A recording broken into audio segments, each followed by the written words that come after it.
કહેવાય છે ને કે ગૌ સેવા એ પ્રભુ સેવા, પણ આપણે ગૌ સેવા કરવા ક્યાં દેવી છે?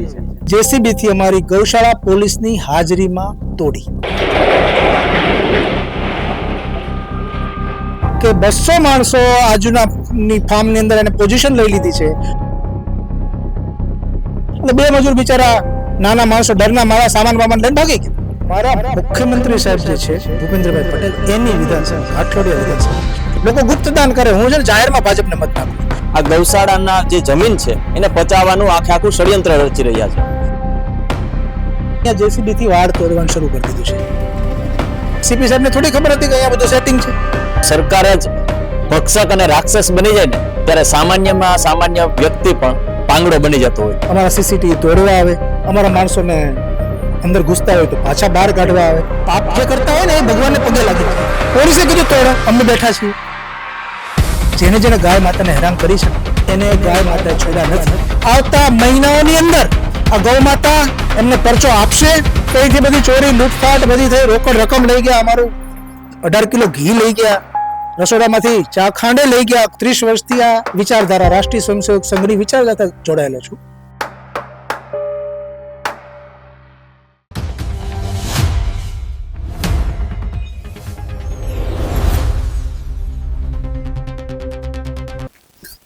નમસ્કાર મિત્રો, હું સમ્રાટ અને તમે જોઈ રહ્યા છો ચક્રવાત ન્યૂઝ.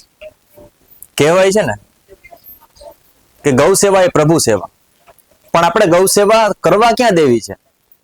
ઘણી વખત લોકો કહેતા હોય કે ભાઈ ગાય છે એમને દાન દેવું જોઈએ, ગાયની રખેવાળી કરવી જોઈએ, ગાયની સેવા કરવી જોઈએ, અને તે જે પુણ્ય મળે છે એ ભગવાનને પૂજવા જેટલું પુણ્ય મળે છે અને કદાચ વધારે મળે છે.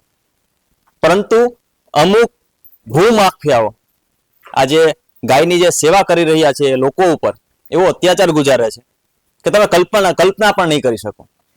આજે આપણે આલ્ફા ગીર ગાય ફાર્મમાં આવ્યા છીએ અમદાવાદના, અને અહીંની જે વિસ્તાર છે, આ જે જગ્યા છે, એને અમુક માફિયાઓ દ્વારા જમીનનો કબજો લેવા માટે નવા ગતકડા કરી રહ્યા છે.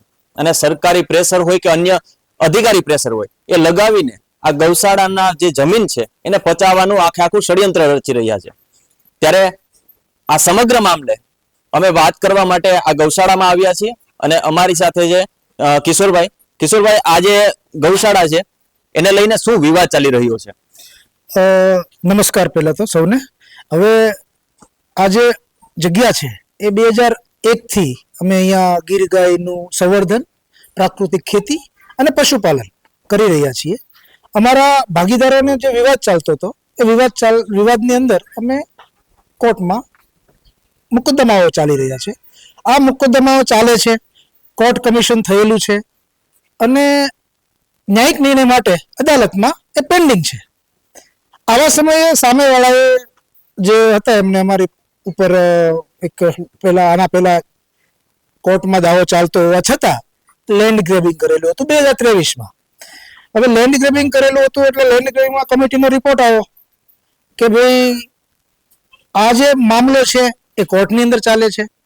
આ મામલાની અંદર એક ભાગીદારી કરાર પણ થયેલા છે, અને આ જે કરારો જે છે અને આ જે કોર્ટનો મામલો ચાલે છે, જેથી લેન્ડ ગ્રેબિંગ કમિટી એવું તારણ પર આવી છે કે આ કોઈ કાયદેસરનો જ કબજો છે, આ કોઈ ગેરકાયદેસર જમીન પચાવવાવાળા લોકો નથી, અને જે કઈ નિર્ણય આવે એ ન્યાયાલયના નિર્ણયને આખરી નિર્ણય પ્રમાણે તમારે વર્તવાનું છે.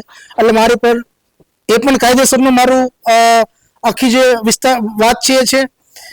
એના પછી સબસિક્વન્ટલી અમે જે બે લોકો જે અંદર અમારી લીગલી જે ફાઇટ ચાલતી હતી એમાં ત્રાહિત વ્યક્તિના કોઈ એક દસ્તાવેજ ઉપસ્થિત થયો. એ ઉપસ્થિત થયો તો એવા પણ નિયમ છે, સિવિલ પ્રોસિડ્યુર કોડ જે છે 1908માં કે એના 35નો રૂલ છે, એનો 3નો જે નિયમ છે એ નિયમની અંદર એવું છે કે જ્યારે પણ કોર્ટની અંદર બે પક્ષકારો વચ્ચે જ્યારે લડાઈ ચાલતી હોય ત્યારે ત્રાહિત વ્યક્તિને લાગુ પડે નહીં, અને ત્રાહિત વ્યક્તિને જો લાગુ પડાવવું હોય તો એમને ત્રાહિત વ્યક્તિને પક્ષકાર જોડવો પડે. આ એક તો સિમ્પલ સાદો બધાને સમજાયો નિયમ છે અને એક ગાઈડલાઈન છે. હવે આ લોકો જે અમલવારી કરવા માટે જે એમનું હુકમનામું જે લાવ્યા છે એને અમલવારી કરવી હોય એમને, તો એને શું કરવું પડે? તો કે મને એક તો ત્રાહિત પક્ષકાર બનાવવો પડે અને હુકમનામું લાવવું પડે. હવે એ કરી શકે એમ નથી, કેમ કે એમણે કર્યું નહોતું. બીજું કે એમને અમે જે જગ્યા ઉપર અમારો જે ભોગવટો છે, કોર્ટનું કમિશન સાથેનો કોર્ટ કમિશન સાથેનો કબજો છે અને પ્રસ્થાપિત કબજો છે અને કાયદેસરનો કબજો છે. એટલે હકીકતમાં તો આ એક વિવાદ જ ચાલે છે. આ વિવાદની અંદર કોર્ટની અંદર જે આ નિર્ણય આવે ત્યારની વાત ત્યારે છે, એ ટાઈપની વાત છે. એમાં એમને જો અમારી સાથેથી અમારી જમીનમાંથી એને કાઢવા હોય કે બળજબરીપૂર્વક અમને કબજો ખાલી કરાવવો હોય અમારી જમીનમાં જે અમારો ભોગવટો છે એમનો, તો એમને શું કરવું પડે? તો કે એમને નામદાર ન્યાયાલયમાં ડિક્રી જે છે એને એક્ઝિક્યુટ કરાવવી પડે. ડિક્રી એક્ઝિક્યુટ ક્યાં થાય? તો કે ડિક્રી એક્ઝિક્યુટિંગ કોર્ટમાં થાય. એ કોર્ટની અંદર એને કમ્પ્લેન કરવી પડે. એ કમ્પ્લેન કરે તો શું થાય? તો કે ભાઈ કોર્ટ જે છે નામદાર ન્યાયાલય એ આપણને ત્રાહિત વ્યક્તિને બિલીફ ધરવા જાણકારી આપે કે ભાઈ તમારો જે કઈ વાદ વિવાદ હોય ને લઈને કોર્ટમાં તમે રજૂ કરો. આપણે રજૂ કરીએ એટલે એમને તો ખ્યાલ જ છે કે આપણે જેવા રજૂ કરીએ જે આપણા જે કોર્ટના બધા સાધનિક કાગળો, એટલે એમનું હુકમનામું રદ થાય. હવે એ લોકોને એવું છે કે આપણે હુકમનામું પણ સાચવી રાખવું છે, કેમ કે વર્ષોથી મહેનત કરીને એ પણ લાવ્યા હશે, એટલે એમને હુકમનામું સાચવી રાખવું છે અને ડિક્રી એક્ઝિક્યુટ કરાવી નથી. ડિક્રી એક્ઝિક્યુટ કરાવે તો હવે એમની પાસે એક જ રસ્તો છે કે સામ દામ દંડ ભેદ ની નીતિથી એમને કબજો મને ખાલી કરાવવો પડે, કોઈ પણ કોર્ટના ઓર્ડર વિના અને without following due process of law નો એમને આશરો લેવો પડે. એટલે એમને શું કર્યું? વિથ હેલ્પ ઓફ પોલીસ એમને જે તે તાત્કાલિક જે પીઆઈ હતા 16/2023 એમની સાથે સાંઠગાંઠ કરી અને એ કબજો લેવા આવ્યા. ત્યારે 6 મહિના સુધી અમારા ને એમને બહુ ધમકીઓ આપી, અમારે ઘરની અંદર ઘૂસીને અમને શું કહેવાય ખાલી કરાવવાનો પ્રયત્ન કર્યો, અમારી ગાયોને રાતે મારે, ત્યાં આવીને રૂમમાં આવીને જે ત્યાં એક રૂમ બનાવી દીધી હતી એમને, ત્યાં રૂમમાં આવીને દારૂના પાર્ટીઓ અમારા સીસીટીવીમાં અમારા પોલીસને પણ કમ્પ્લેન આપી, પણ એ તો ખ્યાલ હતી સાંઠગાંઠ હતી એટલે કોઈ કઈ કરે નહીં. અમારા ઘોડાને મારે જે તે સમયે વીટીવીની અંદર વાયરલ પણ થયા હતા, ન્યૂઝ પણ આવ્યા હતા.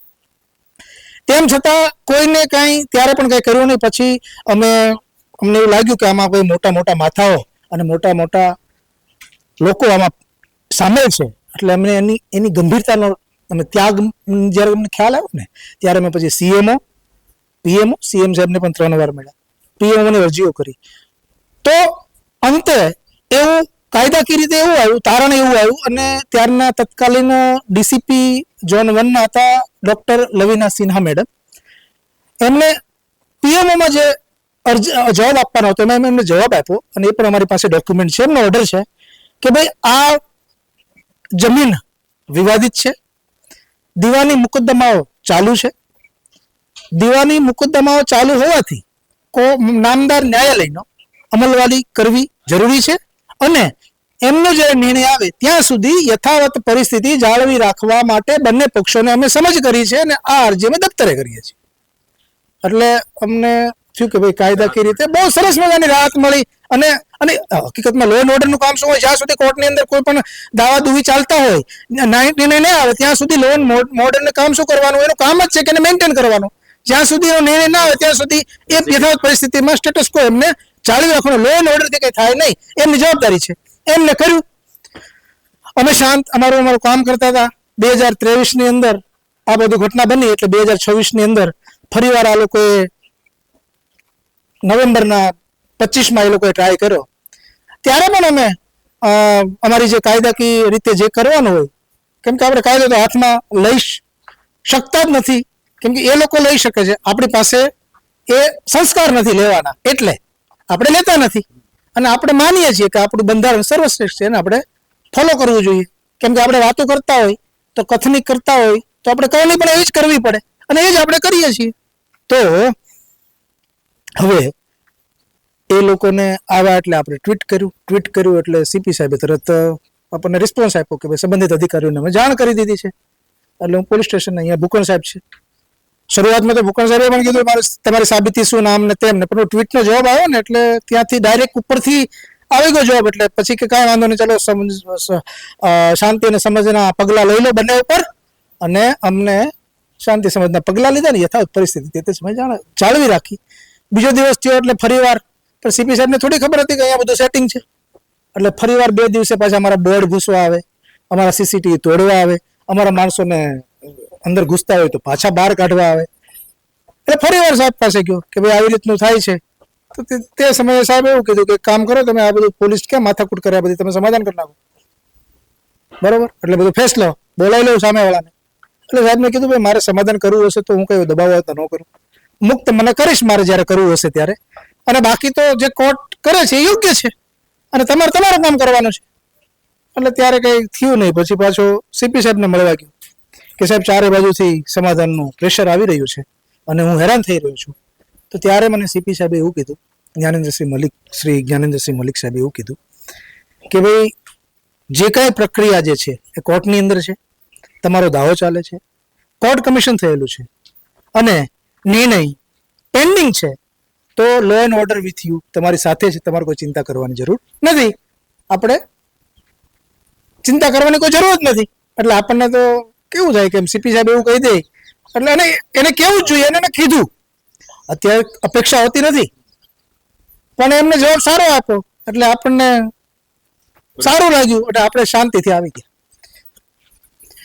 હવે 1 મહિનો થયો એના પછી એટલે કે 19 જાન્યુઆરી 2024 ના દિવસે કહેવાય ને અમારા માટે તો અરાજકતાના ભોરિંગે ચારે બાજુથી ભરડો લઈ લીધો હતો. એવો દિવસ અમારા માટે હતો. સવારમાં 4 વાગે એકાએક જીબીમાંથી લાઇટ બંધ થઈ જાય આખા એરિયાની. ત્યાં સુધી તો અમને કઈ ખબર ના પડે, અમને એવું જ લાગે ને કે ભાઈ આ તો ગયે હશે, રૂટીનમાં ગયે હશે, કંઈક ફોલ્ટ આવ્યો હશે, ગયે હશે. પણ જ્યારે 6 વાગે ખબર પડી કે 200 માણસો આજુની ફાર્મની અંદર એને પોઝિશન લઈ લીધી છે અને અમારા સીસીટીવી કેમેરા તોડી નાખ્યા છે, ત્યારે અમને કનેક્શન સમજાવવાનું કદાચ આ લોકોએ જીબીમાં સેટિંગ કરી અને આ લાઇટ જવાનું કર્યું હશે. એટલે જો નહીં કર્યું હોય તો 10-11 વાગ્યામાં લાઇટ આવી જશે, બાકી સમજી લેશું. એવું કરીને અમે તો અમારા દોડાદોડીના કામમાં અમે પોલીસને ફોન કર્યો, પહેલા ટ્વીટ કર્યું જેમ કરીએ છીએ, કોઈ જવાબ ન. પહેલી વખતે સીપી સાહેબે અમને કીધું હતું કે તમારે ચિંતા નથી.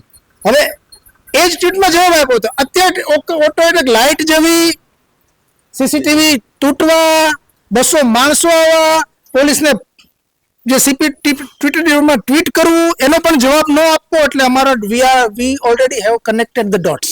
અમે અમારા ડોટ કનેક્ટેડ કરવાનું શરૂ કરી દીધું કે ના આમાં કંઈક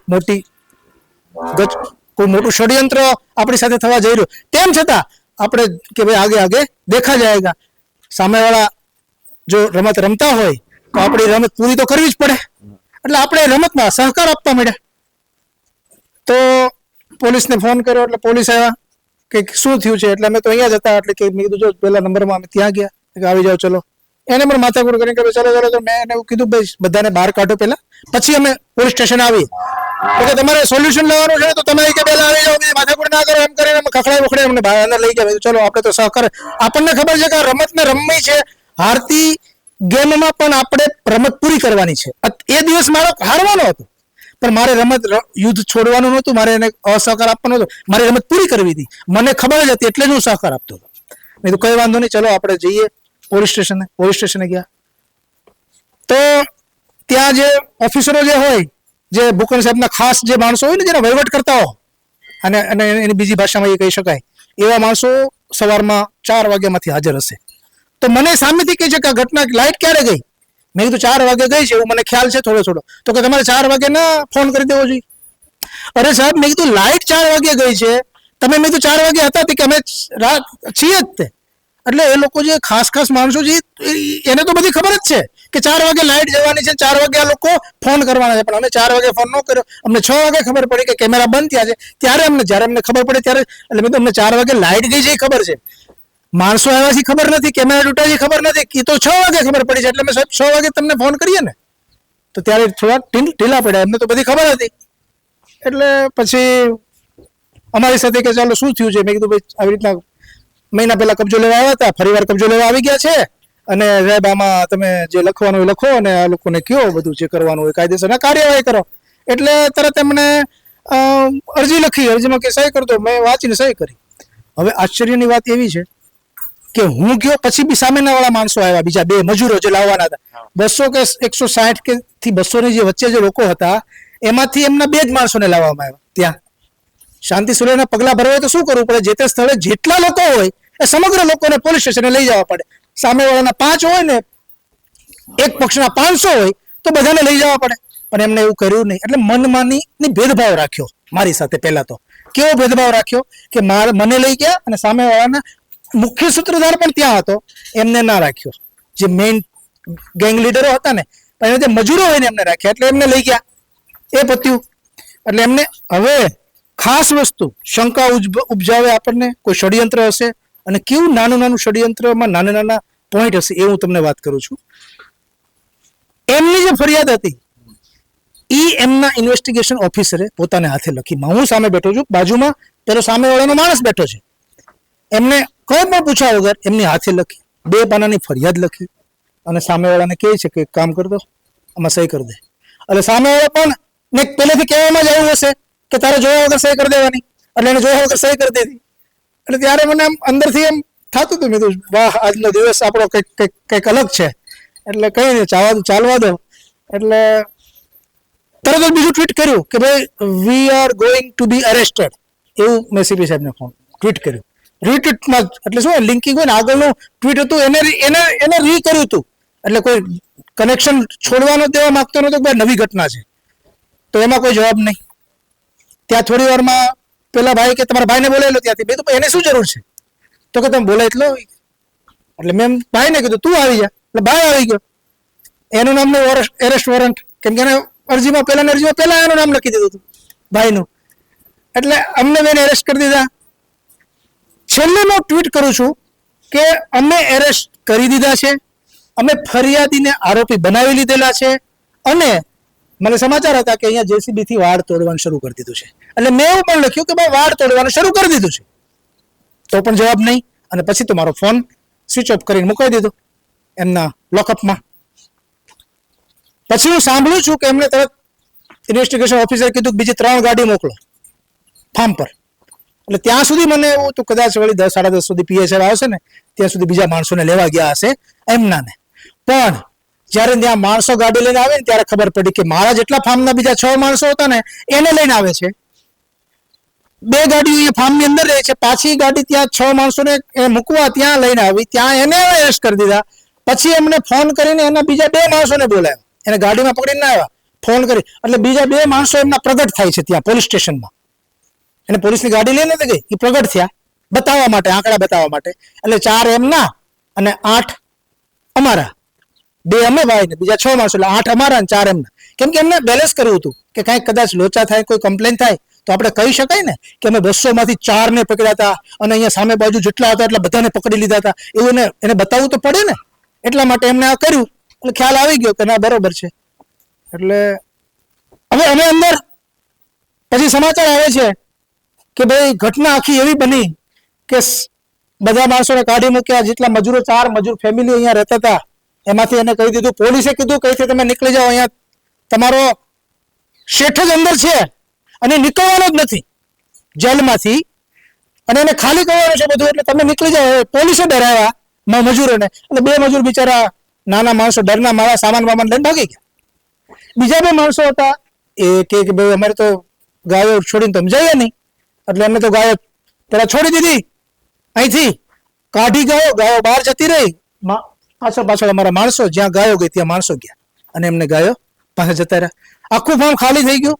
અંદરના સીસીટીવી તોડી નાખ્યા, આગળનો દરવાજાને લોક કરી દીધું, અને 200 માણસો અંદર, 2 જેસીબી અંદર, અને જેસીબી થી અમારી ગૌશાળા પોલીસની હાજરીમાં તોડી. મારો અત્યારે વચ્ચે એક પ્રશ્ન છે, તમને હું પ્રશ્ન કરું છું, અને તમારા માધ્યમથી પ્રશ્ન કરું છું. એટલા માટે પ્રશ્ન કરું છું કે આ પ્રશ્ન લોકો માટે ઉપયોગી છે.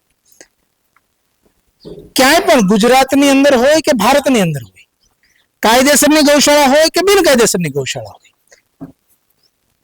કલેક્ટરના ઓર્ડર સિવાય તોડી શકાતી નથી. ગેરકાયદેસરની ગૌશાળાને પણ તમારે ઇન્ટિમેશન આપવું પડે, તમારે પ્રાયોર નોટિસ આપવી પડે કે ભાઈ તમારે જે ગૌ માતા છે એ એટલા માટે છે કે ગૌ માતા છે. ગૌ માતાનું તમે રિહેબિલિટેશન પ્લાન કરી લો, એમને ચારાની વ્યવસ્થા, રહેઠાણની, આવાસ નિવાસની યોજના તમે કરો, અને પછી અમે 7 દિવસ પછી ગૌશાળા અમે તોડશું. એવો જનરલી એટલે હ્યુમન રાઇટ્સ અને એનિમલ વેલફેર જે છે, એનિમલના કલ્યાણ માટે આ એક ગાઈડલાઈન છે. એટલે ગૌશાળાની વાત આવે ત્યારે તોડી શકાય નહીં.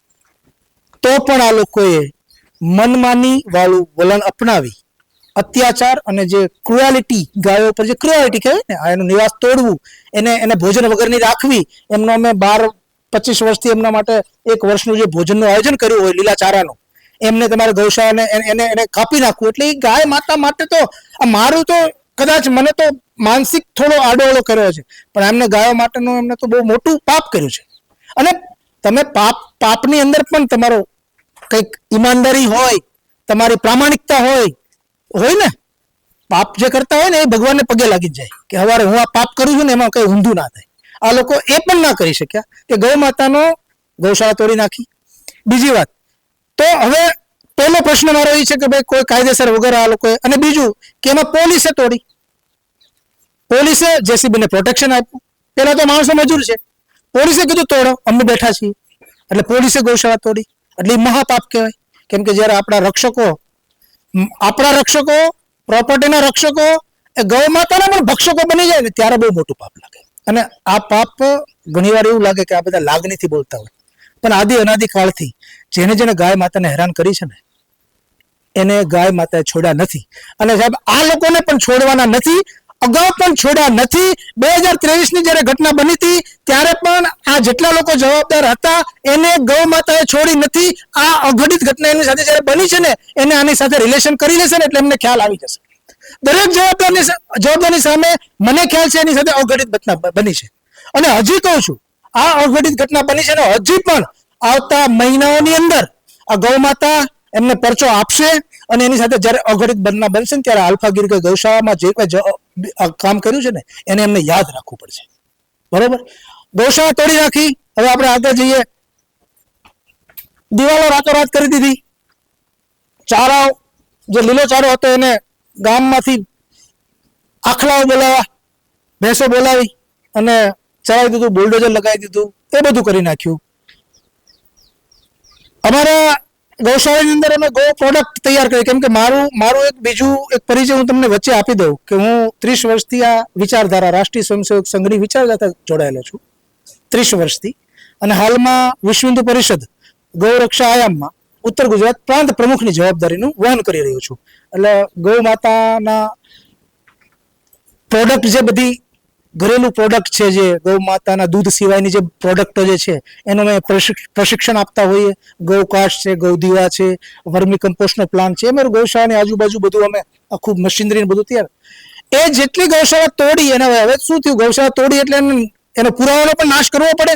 અમે તો લોકઅપમાં હતા. એ લોકોએ અહીંથી રાતોરાત 10 ટ્રકોથી ચલાવી જેસીબી લગાવી જેટલો સામાન હતો એટલો બધો પુરાવાનો નાશ કરવા માટે રફે દફે કરી દીધો. બીજું, અમને જે માનસિક યાતનાઓ આપવા માટે જે હ્યુમન રાઇટ્સનું પણ ઉલ્લંઘન પીઆઈ સાહેબે કર્યું છે. 10x10ની કોટડીની અંદર 17 જણાને અમને ત્યાં રાખવામાં આવ્યા. ઉપર જગ્યા હતી લોકઅપમાં, તેમ છતાં પણ અહીંયા રાખવામાં આવ્યા 17 જણાને. અને અમારી ઉપર કહેવાય ને કે અમે સૂતા નથી. એના વિડીયો પણ મેં માગ્યા છે આરટીઆઈ કરીને. જો આપશે તો અમે પ્રસ્તુત કરશું, બતાવશું પણ કે અમે ખોટું નથી બોલતા. તમે જુઓ, અમે રાતે અમે સુઈ નથી, 24 કલાક બધાએ કઈ રીતે શું. એટલે હ્યુમન કહેવાય ને માનવ અધિકારનું જે હનન કહેવાય ને, હનનનો ઉત્તમ દાખલો છે ને કદાચ મારી સાથે બન્યો. અને મને તો એવું થયું કે હું આ ક્યાં હકીકતમાં ત્યારે તો મને એવું થયું જે સમાચાર આવતા હતા કે અહીંયાથી આવું થતું હતું, અહીંયા લૂંટફાટ થતી હતી, અમારી રોકડ રકમ લઈ કે અહીંયા અમારું રહેવાની જગ્યા છે, અમારી બધી વસ્તુઓ તોડાફોડી કરી નાખી.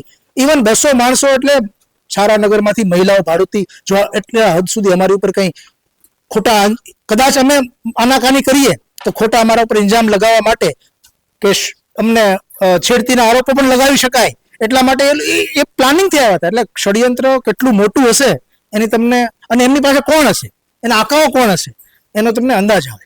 બીજું કે અહીંથી બધી ચોરી લૂંટફાટ બધી થઈ, રોકડ રકમ લઈ ગયા, અમારું 18 કિલો ઘી લઈ ગયા, રસોડામાંથી ચા ખાંડે લઈ ગયા, ખુરશી પલંગ, આ તો બધી નાની નાની વસ્તુ છે. પણ જે મોટી ગૌશાળા જે છે, હું તો કહું કોઈ વસ્તુ નાની નથી. અન્યાયથી થયેલી વસ્તુ કોઈ નાની નથી. અન્યાયને અન્યાય જ કહેવાય. 1 રૂપિયાનો અન્યાય થયો કે કરોડ રૂપિયાનો અન્યાય છે, અન્યાયને અન્યાય જ કહેવાય. પણ તેમ છતાં આપણે એવું કહી શકીએ કે નાની નાની વસ્તુમાં આપણે ના પડીએ, આપણે મોટી વસ્તુની વાત કરીએ તો આપણે મોટી વસ્તુની જ વાત કરીએ. તો આ બનાવ બન્યો કેમ કોઈ કોર્ટનો ઓર્ડર ના હોય, પોલીસ આની હાજરીમાં ભૂમાફિયાઓને કેમ સાથ આપવામાં આવે? એટલે પહેલો તો એકદમ દમન અને અન્યાયકારી નીતિ. બીજું કે તમને આવ્યા પછી જ્યારે તમે બીજે દિવસે તમે આવો છો પછી તમે તેમાં જોવો છો તો આજે આ પાછળ જે દિવાલ છે ને, આ ફાર્મની દિવાલ. હવે મારો બીજો એક પ્રશ્ન છે કે હું ગેરકાયદેસર છું, મારે એટલી જગ્યા કેમ રહેવા દીધી તમે? અડધી એક સર્વે નંબરમાંથી અડધા સર્વે નંબર તમે દિવાલ કરતો છો, અડધા સર્વે નંબર રહેવા દો છો. તો હું ગેરકાયદેસર કદાચ તમને ક્યાંક લાગતો હો તો તમારે પૂરું કરવું હતું. અને હું અધિકારીઓને એ જ કહું છું, તો તમે જવાબ આપો. અડધું આવું કર્યું છે, અડધું આવું કર્યું. બીજું ત્રીજી અગત્યની વાત કે એક તો જે કોર્ટની અંદર આપણે લોકોએ હસ્તક્ષેપ કર્યો. બીજું કે આપણે સીપી સાહેબને પછી આપણે લખાવી કમ્પ્લેન લખાવી કે ભાઈ આવું એવું છે, તમે તાત્કાલિક પગલાં લો. સીપી સાહેબને ફરીવાર મળવા ગયો તો સીપી સાહેબે એવું કીધું કે ભાઈ એમાં તો કંઈક છે, કંઈક કીધું સાહેબ પોલીસ બંદોબસ્તથી આ ઘટના બની છે. કે ના, પોલીસ બંદોબસ્તથી અમે આપો જ નથી પોલીસ બંદોબસ્ત. બીજું સાહેબ મેં ફોટા બતાવ્યા, પોલીસ બંદોબસ્ત નથી, આ ઘટના છે, આ ઘટનાનું વર્ણન કરું છું તો આ છે શું? તો કે હું ડીસીપી સાહેબને કહું છું. મેં તો સાહેબ એ બધું તો મળેલા છે સામેવાળા પાસે, તો કે હું સેક્ટરને તપાસ આપીશ. પણ આપે તો ને, આપો તો ખરા. એક મહિના, દોઢ મહિના, 19 તારીખ, આજે કઈ તારીખ થઈ? 2 કે 3 તારીખ? 3 તારીખ થઈ આજે. દોઢ મહિનાના વાણા વાઈ જાય છે, હજી તમે કઈ. એટલે હકીકતમાં તો કહેવાય ને કે આ દેશની અંદર 4 પાયા છે આપણા લોકશાહીના. એક જ્યુરિડિક્શન, લેજિસ્લેશન, એડમિનિસ્ટ્રેશન અને જર્નાલિઝમ. તો અત્યારે તો સાહેબ હું જ્યુરિડિક્શન પાસે ગયેલો છું. લેજિસ્લેશને મને કોઈ સાથ સહકાર આપ્યો નથી. બધે રજૂઆત કરી છે, નીચેથી લેવલથી માંડીને. મારા ધારાસભ્ય એટલે કે ભૂપેન્દ્રભાઈ પટેલને પણ રજૂઆત કરી છે, મારા મુખ્યમંત્રી ભૂપેન્દ્રભાઈ પટેલને પણ રજૂઆત કરી છે મેં, કેમ કે બંને એક જ છે. બીજે તમારે ક્યાં કરવું? મારા ધારાસભ્યથી મુખ્યમંત્રીને મારે રજૂઆત કરી શકે, એમને પણ રજૂઆત કરી છે. આપણા ગૃહમંત્રી હર્ષભાઈ પટેલને પણ, હર્ષભાઈ સંઘવીને પણ આપણે રજૂઆત કરી છે. કાયદા મંત્રી કૌશિકભાઈ વેકરી આપણે શું કરીએ? અત્યાર સુધી તો રજૂઆત કરી છે, બરોબર. કોઈ પણ ક્યાંય હજી સુધી ક્યાંય એક પણ પગલું ભરાણું નથી. ભૂપેન્દ્રભાઈ શું કીધું તમે મળ્યા તો એમને? હા, ભૂપેન્દ્રભાઈને અમે મળ્યા એટલે ભૂપેન્દ્રભાઈને અમે એવું કીધું કે ભાઈ આમાં આવી રીતનો ગેરકાયદેસર રીતે કબજો લેવાનો છે અને ગૌશાળા ગેરકાયદેસર તોડવાની છે.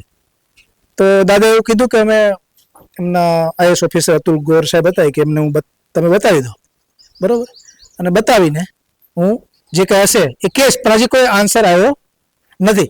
મુખ્ય વાત તો એ છે કે આપણને એવું થાય કે આપણે આ ગુજરાત જે છે એ આ વિચારધારાથી રંગાયેલું ગુજરાત છે.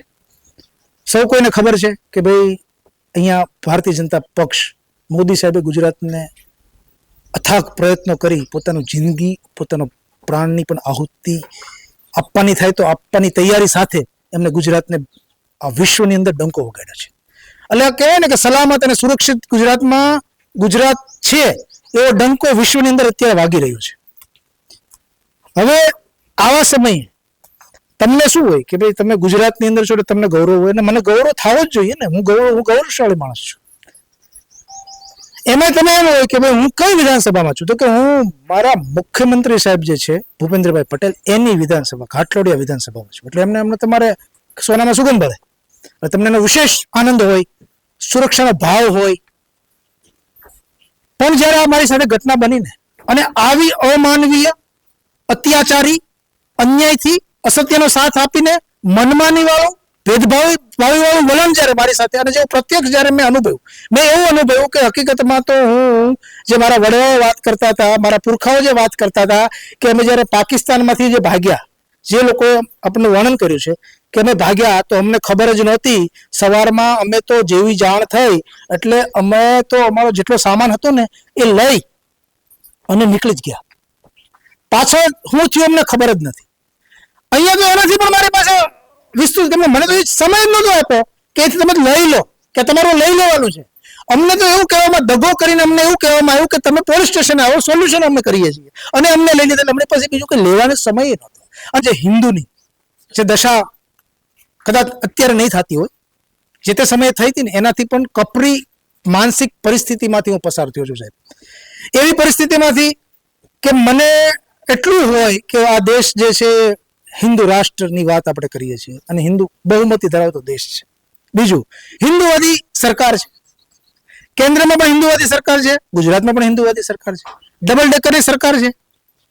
એમાં પણ તમે જે માતૃ સંસ્થા હોય, જે વિચારધારાની માતૃ સંસ્થા, એની સાથે તમે સંકળાયેલા હો, તમે સામાજિક કાર્ય કરતા હો, તમે વિશ્વ હિન્દુ પરિષદ સાથે જોડાયેલા હો, તમે અત્યારે હાલમાં ગૌરક્ષા પ્રાંત પ્રમુખની જવાબદારી ગૌ માતાનું સેવાકીય કાર્ય કરતા હોય, બરોબર. આ આખો પરમ વૈભવ પહોંચાડવા માટે જે પણ ગતિવિધિઓ જે છે એ ગતિવિધિની અંદર આપણે ભાગ લેતા હોય, અને આ ગતિવિધિઓને કારણે ભારતીય જનતા પક્ષને ડાયરેક્ટલી અમે કોઈને ના કહીએ ભાજપને મત આપ, પણ ઇનડાયરેક્ટલી અમે આ જ મેસેજ આપતા હોય કે ભાઈ હિન્દુવાદી સરકારને મત આપજો. અને એના પરિણામ સ્વરૂપે તમે આજે સિંહાસન પર બેઠા હો, ત્યારે તમારી વિશેષ જરૂર પડે છે, જરૂરિયાત કે તમારી ફરજ, વિશેષ તમારી ફરજ બને છે કે તમે ખાલી મારા માણસ નથી, તમે મારી સાથે તો ના કરો, પણ તમે કદાચ કોઈ પણ ગુજરાતનો નાગરિક હોય એની સાથે પણ તમે આવું અન્ય, એટલે હું એવું કહું છું કે આવું તો વલણ કોઈ વિરોધી હોય ને, વિરોધી વિચારધારા વાળો, પણ એ આપણા દેશનો છે ને, એની સાથે આવું ના કરવું જોઈએ. એવું વર્તન મારી સાથે કરવામાં આવ્યું છે, એટલે મને કહું ને કે આમ વિશ્વ હિન્દુ પરિષદનો કાર્યકર્તા. અને એને બીજું મોસ્ટ ઇન્ટરેસ્ટિંગ, તમે મારો રેકોર્ડ ચેક કરી લેજો, મારું કાર્ડ પણ છે મારું ભારતીય જનતા પક્ષનું, અને હું જ્યારે મજા લોકો ગુપ્તદાન કરે, હું છે ને જાહેરમાં ભાજપને મત નાખું છું, એવો હું જનૂની છું આ વિચારધારા માટે. અને એમને, અને એ લોકો જ્યારે મારી સાથે આવું કરે અને આનાથી થઈ ગયું પછી પણ આપણે એવું માની લઈએ કે એના માણસોથી થઈ ગયું, એમના સપોર્ટ થઈ ગયું, હાલો વાંધો નહીં થઈ ગયું, પછી આપણે એને રજૂઆત કરવા જઈએ છીએ તો આપણને ઇગ્નોર કરે, આપણને ઊંધા, ત્યારે આપણને કેવું દુઃખ લાગે, કેવું દુઃખ લાગે સાહેબ, કે જેવું લોઢાને લોઢું ટીપે ને, અને લોઢાને જે દુઃખ થાય ને એવું દુઃખ લાગે. કેમ?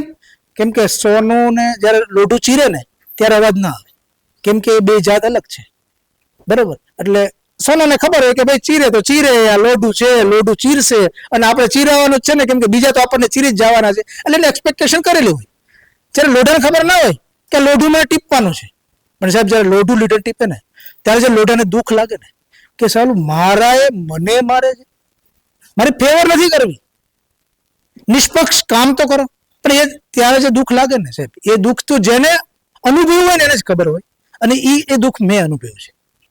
એટલે એવું કહેવાય કે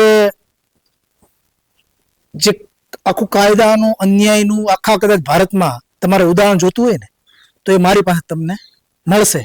અને એ આમાં સત્ય વસ્તુ છે, કોઈ વસ્તુ નથી. અને હું તો બધાને ચેલેન્જ આપું છું કે કાયદાકીય પોઈન્ટ ઉપર તમે મારી સાથે ડિસ્કશન કરો. હું મારી પાસે જેટલું નોલેજ છે અને જે મેં અભ્યાસ કર્યો છે એ પ્રમાણે હું તમને કહું, કાયદાકીય રીતે મને કોઈ પૂછો પ્રશ્ન, કોઈ પૂછવાની તેવડ જ નથી, કોઈની પાસે તાકાત નથી. કેમ પૂછતા નથી? પૂછો, હું તમારી પાસે આવું છું તો તમે મને પૂછો. અને અત્યાર સુધી તો બધાને એવું જ છે કે ભાઈ 7/12 નામ હોય તો શું વિવાદિત જમીનમાં 7/12 નામ હોય તો વિવાદ શું કામ બને? પેલો પ્રશ્ન એ થવો જોઈએ ને. અને તો આ તો 25 વર્ષનો પ્રશ્ન હોય તો તે દિવસે તમારે 7/12 નામ વાળાને તમારે, એટલે બહુ મિસ અન્ડરસ્ટેન્ડિંગ પણ છે, બહાનું છે. બાકી 7/12 લાખો કેસો એવા છે કે 7/12 જેના નામ નથી. તો એ શું કે એમાં માલિકી બીજા નહીં હોય, પણ એ કોર્ટને નક્કી કરવાનું છે who you are. એ 7/12 it's a record keeping department of state. It's not a proof of honor until and unless civil suit is not filed there. એટલે જ્યાં સુધી સિવિલ સૂટ ના હોય ત્યાં સુધી કે ભાઈ વિવાદિત જમીન નથી એટલે 7/12 માલિક તમે હોઈ શકો ને તમે છો, પણ જ્યારે વિવાદ હોય ત્યારે તમે કોઈ રેકોર્ડ કીપિંગ ડિપાર્ટમેન્ટ છે, તમારે you are not a decision maker, તમારે જજ બનવાનું છે જ નહીં. બીજું ઇન્ટરેસ્ટિંગ બાબત, આ બધી ફરિયાદ ત્યાં કરી એટલે તરત પીએમઓમાં ફરિયાદ, કેમ કે નીચેની ફરિયાદો તો આ લોકો ધ્યાનમાં લે નહીં. પીઓમાં તો શું સરસ મજાની સિસ્ટમ છે, સીઓમાં સિસ્ટમ નથી. આપણે સીઓમાં તમે એક ફરિયાદ ઓનલાઈન કરો એટલે અઠવાડિયે મેસેજ આવે કે તમારી ઓનલાઈન ચડાવી છે. એટલે ખોટું જ છે સિસ્ટમ. આની સાથે પણ અવાજ ઉઠાવવો પડે ને. અઠવાડિયે લઈ આવ્યા હતા, પોલીસ લઈ આવ્યું હતું કે પછી પેલા લઈ આવ્યા? અમે તો ફોટામાં અને વિડીયોમાં જે લોકો, જો સીસીટીવી ખરી વાત કરીએ ને તો સીસીટીવી ને વિડીયો તો અમારા ડિસ્ટ્રોય કરી નાખ્યા હતા. એટલે અમારી પાસે વિડીયો તો પછીના તો ન જ હોય, પરંતુ અમારા માણસો આગળ પાછળ જે નહોતા પકડાણા અને જે બહાર હતા એમને વિડીયો ઉતારે, આજુબાજુના લોકોએ વિડીયો ઉતારે, એ વિડીયો અમે ભેગા કરી અને આપ્યા છે. એટલે અમને ત્યારે ખબર પડે છે કે આ માણસો જેસીબી સવારમાંથી આવી ગયા હતા ઓલરેડી, એટલે આ લોકો લઈને આવ્યા હતા. આ તો બધું આખું સિસ્ટમ હતી, પણ જેસીબીને પ્રોટેક્શન આપ્યું પોલીસે. અને જ્યારે બુલડોઝરની વાત આવે ને સાહેબ, ત્યારે બુલડોઝર તો છે ને કોઈથી કોઈ પણ જગ્યાએ કલેક્ટરના આદેશ સિવાય ના આપી શકાય, અને આ લોકોએ બુલડોઝરથી આ બધું કર્યું છે. એટલે આ વાત તો બહુ ઘણી બધી લાંબી થાય એમ છે, કેમ કે મેટર છે બહુ મોટી, કૌભાંડો પણ મોટા છે અને બહુ મોટા મોટા આંકાઓ અને માથાઓ છે. એટલે આ 10 મિનિટમાં સમજાય એવી વાત નથી, ઘણી બધી મોટી વાત છે. પણ જે થયું છે એ એકદમ ખોટું થયેલું છે. ખોટું થયું છે એટલા માટે જ અન્યાય સામે અને અસત્ય સામે અવાજ ઉઠાવવાની મને ગૌ માતાએ શક્તિ આપી છે. એટલે હું તમારી સામે અત્યારે પ્રસ્તુત થઈને અત્યારે બોલી શકું છું. બાકી કોઈની તાકાત નથી, બધા કઈ તાકાત જ નથી. ગૌ માતાની કૃપા વિના તમે આ દેશમાં અવાજ પણ ના ઉઠાવી શકો. તો આ હતા કિશોરભાઈ કે જેમણે પોતાની વ્યથા આપને સંભળાવી. અને કહેવાય છે ને કે ભાઈ રક્ષક જ જો ભક્ષક બની જાય ને તો આ દેશનું કલ્યાણ થઈ ગયું. કેમ કે ઘણી વખત એવું થતું હોય કે ભાઈ આપણે આશા રાખીને બેઠા હોય કે ભાઈ પોલીસ આપણું રક્ષણ કરશે, તંત્ર છે એ આપણું રક્ષણ કરશે, સરકાર આપણું રક્ષણ કરશે. પરંતુ જો સરકાર જ ભક્ષક અને રાક્ષસ બની જાય ને ત્યારે સામાન્યમાં સામાન્ય વ્યક્તિ પણ પાંગડો બની જતો હોય. કિશોરભાઈ તો હજી વીએચપી ના નેતા છે, આરએસએસ સાથે સંકળાયેલા છે અને કહેવાય કે આરએસએસ થકી જ ભાજપ જે સરકાર છે એનું અસ્તિત્વ છે. તો જો એમની સાથે જો આવી અન્યાય થતો હશે તો સામાન્ય લોકો ઉપર શું ગુજરતી હશે. આજે અમે આ જે ગૌશાળા છે ત્યાં આવ્યા છે, તમે ગાયોના મોઢા ઉપર પણ કદાચ ને જોયું ને તો તમને દયા આવી જાય. પરંતુ આ લોકો જે ભૂમાફિયાઓ છે, સરકાર છે, તંત્ર છે, પોલીસ અધિકારીઓ છે કે જે લોકો આમાં સંકળાયેલા છે, જોડાયેલા છે, એને ખરેખર તો એક વખત ગાય માતાના મોઢા ઉપર જોવું જોઈએ અને પછી જ આ જે પણ કાર્યવાહી કરવી હોય એ કરવી જોઈએ. અને ખાસ વસ્તુ તો એ કે જ્યાં સુધી કોર્ટમાં જે મેટર ચાલી રહી છે ત્યાં સુધી કોઈ પણ કાર્યવાહી કરવી જ ન જોઈએ. એટલે અમારું પણ આ જ વસ્તુ ઉપર માનવું છે અને કિશોરભાઈને કેવી રીતના ન્યાય મળે છે એ આવનારો સમય જ બતાવશે. આવા જ વિડીયો માટે જોતા રહો ચક્રવાત ન્યૂઝ. નમસ્કાર.